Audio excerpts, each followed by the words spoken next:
Well बच्चों, आज हम लोग देखते हैं रिकर्सन। रिकर्सन हम लोग उसको कहते हैं जो फंक्शंस ऑटोमेटिकली अपने आप को इटसेल्फ कॉल करता है, उसको हम लोग रिकर्सन कहते हैं। जैसे फॉर एग्जांपल अगर हम लोग देखते हैं कि हम लोग बाल सेविंग कराने के लिए अगर हम लोग सैलून में जाते हैं तो वहाँ पर मिरर लगा हुआ रहता है दोनों साइड में।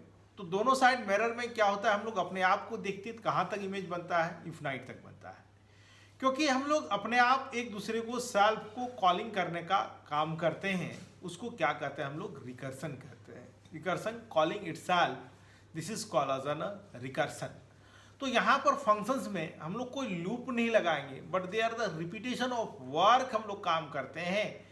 This mechanism is called as an recursion, उसको हम लोग रिकर्सन कहते हैं। तो चलो यहाँ पर हम लोग देखते हैं एक फैक्टोरियल का प्रोग्राम जो काफ़ी फेमस प्रोग्राम है रिकर्सन के लिए। तो ये कैसे काम करता है इसको हम लोग समझते हैं, देखते हैं। तो सिंपली यहाँ पर देख सकते हो कि हम लोग फैक्टोरियल निकालने के लिए कोई लूप का यूज़ नहीं किए हैं।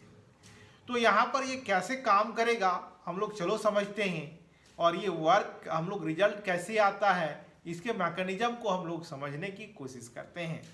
तो चलो हम लोग प्रोग्राम बनाते हैं बच्चों, वहाँ पर देखते हैं रिकर्सन्स कैसे कॉल करने का काम करता है। रिकर्सन्स जब भी हम लोग यहाँ पर देखेंगे कि हम लोग कुछ चीज़ें जब भी हम लोग रिकर्सन पढ़ते हैं तो बच्चों वेरिएबल रिकर्सन के अंदर, रिकर्सन फंक्शंस के अंदर वेरिएबल इनिशियलाइजेशन नहीं होगा।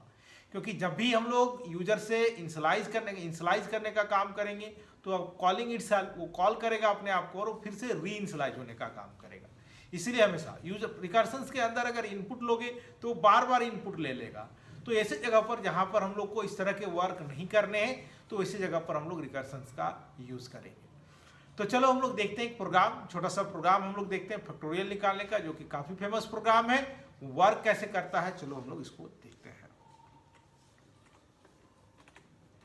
तो सबसे पहले हम लोग यहाँ पर input java.util class abc35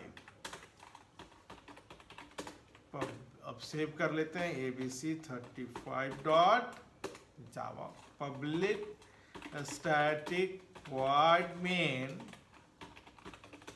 string args। अब चलो हम लोग scanner input equal to new scanner system dot int. अब हम लोग कोई भी नंबर लेते हैं, n ले लेते हैं, और होल्ड करने के लिए हम लोग f ले लेते हैं।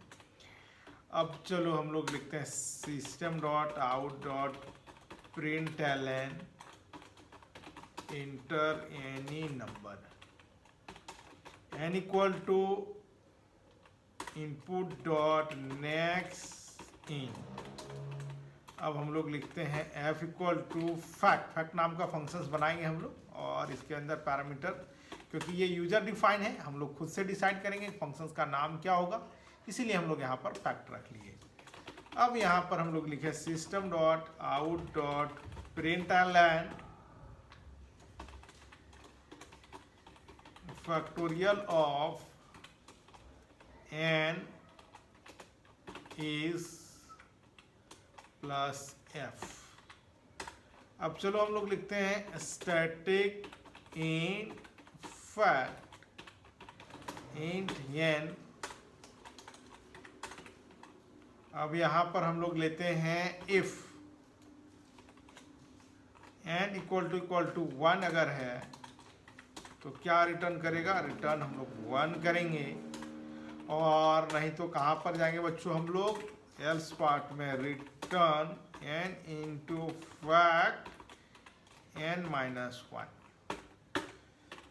तो चलो अब यहाँ पर हम लोग देखते हैं कोई भी फैक्टोरियल में हम लोग पैरामीटर पास किए। अब यहाँ पर हम लोग देखते हैं कैसे काम किया। अब इसको पहले रन करा लेते हैं हम लोग abc35, कोई एरर नहीं है, जावा abc35 inter any number 5 120 print किया। अब ये कैसे काम किया चलो हम लोग समझते हैं बच्चों। इंटर एनी नंबर हमने 5 लिया, अब यहाँ पर आए 5 इक्वल टू 1 है, नहीं है। What is the value of n का वैल्यू क्या है 5। अब यहाँ पर फैक्ट नाम का फंक्शन हम लोग लिखें, ये अपने आप को कॉल करेगा, बट इसके अंदर कौन सा पैरामीटर पास कर रहा है बोलो, 4। 5 - 1 4।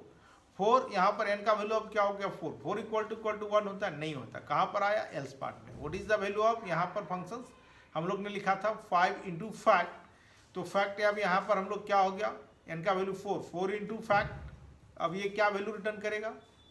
तो फिर इसी तरह ये वर्क करते रहेगा और इसके मैकेनिज्म को हम लोग यहाँ पर देखें कि कैसे काम किया, या हम लोग इसको ऐसे समझें।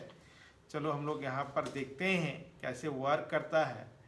तो अब चलो हम लोग यहाँ पर देखते हैं, मान लो n का वैल्यू हम लोग ने लिया 5, तो अब ये बच्चों यहाँ पर है, ऊपर गए हम लोग, n का वैल्यू क्या प्रेस किया हम लोग 5 पास किए, 5 इक्वल टू 1 है, नहीं है, कहाँ पर आया एल्स में। तो अब यहाँ पर n into fact, what is the value of n, 5, 5 minus 1 that is called as 4। तो ये अपने आप को फिर से कॉल किया, फिर ऊपर गए, अब यहाँ पर n का वैल्यू पुट कर लो 5, तो अब यहाँ पर 4 ऊपर गए, 4 इक्वल टू 1 होता है, नहीं होता, कहाँ पर आए हम लोग एल्स पार्ट में फिर। तो what is the value of n, 4 into what is the value of, यहाँ पर हम लोग फैक्ट अपने आप को करेंगे 4 minus 1 that is called as ना, अब यहाँ पर फैक्ट, अब पास करो हम लोग यहाँ पर 3 इक्वल टू 1 है, नहीं है, फिर यहाँ पर तो अब 3 n का value 3 into fact 2 equal to 1 है, नहीं है, फिर यहाँ पर आया, अब 2 इंटू फैक्ट 1 पास किए, अब फिर ऊपर गया 1 इक्वल टू 1 यस, तो क्या रिटर्न किया 1।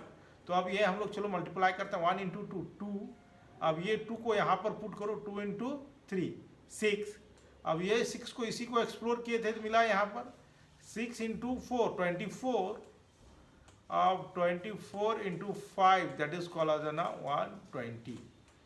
तो अब चलो यहाँ पर हम लोग देखते हैं कि what is the factorial of 5 that is called as 120। तो ये बच्चों हम लोग ने देखा, इसके वर्किंग मैकेनिज्म के बारे में जाना कि कैसे काम करता है, इसको हम लोग ने समझा, देखा और जाना। तो ये रिकर्शंस हम लोग बहुत सारे प्रोग्राम जो भी हम लोग लूपिंग में देखे वो सारे प्रोग्राम रिकर्शंस के थ्रू बना सकते हैं, क्योंकि ये काफ़ी आसान होता है और हम लोग ये काफ़ी कम मेमोरी को ऑक्युपाई करने का काम, इसका प्रोसेसिंग काफ़ी फास्ट होता है। तो और बच्चों अधिक जानकारी के लिए हमारे चैनल को सब्सक्राइब करो, लाइक करो, कमेंट करो